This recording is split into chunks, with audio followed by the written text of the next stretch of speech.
Hey guys, how you doing?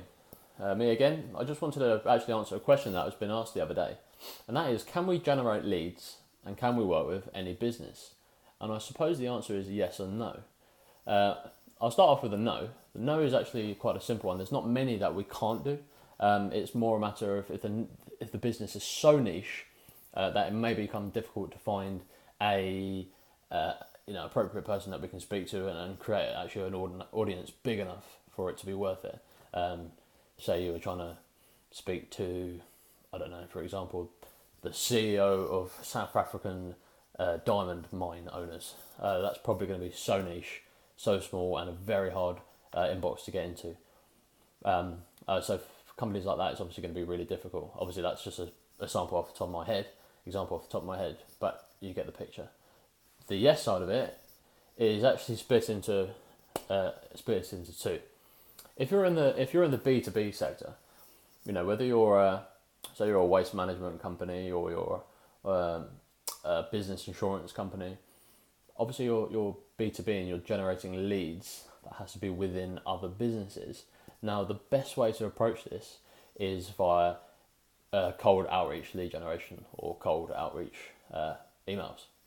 And the reason being is that because if you were running a Facebook advertisement in the B2B space, you're limiting the amount of people that can be on there, because not the majority, but you're not going to the masses as you might be on Facebook, which can cost some money.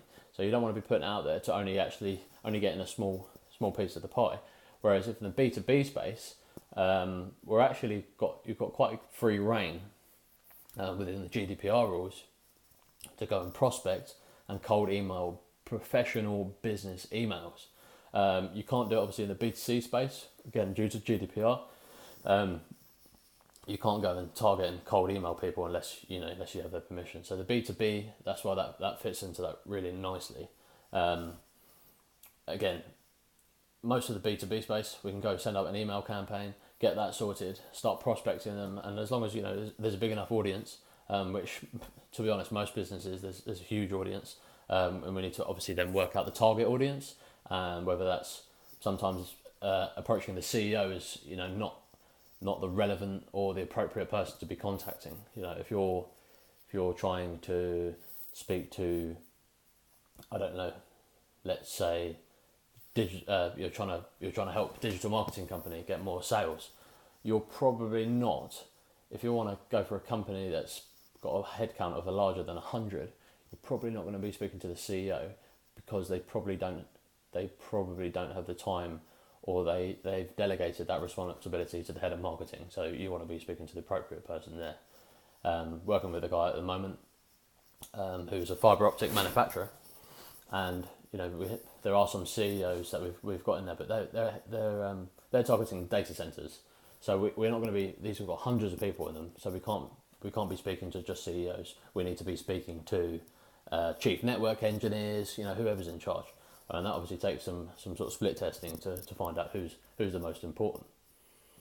If it's a smaller company, I mean, LinkedIn is fantastic for this kind of thing, because you can actually see the size of the company and how many people are in it by headcount. I mean, anywhere between sort of 10 and 50 people, or 50 or less, sorry, then you can generally get a feel for the company, and that they're probably small enough that at that point, like I say, less than 50, you could probably appreciate that there's the MD, the managing director, or it's a founder who is still actually in charge of the monthly outgoings, such as outsourcing it to people like us. That's probably going to be the MD or the co-founder or the founder who's in charge of delegating that and authorising the payment.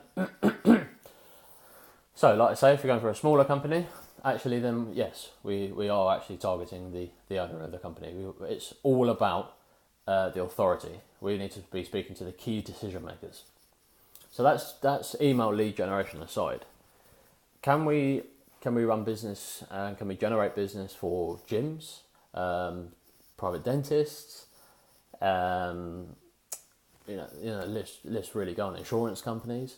Yeah, absolutely. But we take a different tack from this, because this is actually in the B2C space. And in the B2C space, we really need to be looking more about general consumer level, obviously, as what the clue is in the B2C. So at consumer level, we're actually looking at the mass market. So we go on Facebook and we run an advertisement. We obviously need to find out again the target audience, but in a more of a generalised way. And we do this via their demographics, their interests, their topics, their location, etc., etc. And we pull all this information, and then we split test across one campaign. We split test many adverts to see which one comes back feeding the best, and what gets the better results and the best leads, the best conversion rates. And then from the best advert that we've received on the results, we then take that one and then split test that. And we call this rapid fire testing. And out of this is how we actually, in the long term, generate some really awesome leads. Like I say, gyms and insurance companies, some private dentists, especially out in the US actually. This is really powerful because it actually then, when it becomes hugely scaled, this can become a lot cheaper than email. And also, Facebook kind of veers around the GDPR rules because it's from the social angle. So yeah, guys, I mean, happy to always have a chat with you about your business, whether you're in the B2B or B2C space. We can give you something that's appropriate. Okay, take care, toodaloo.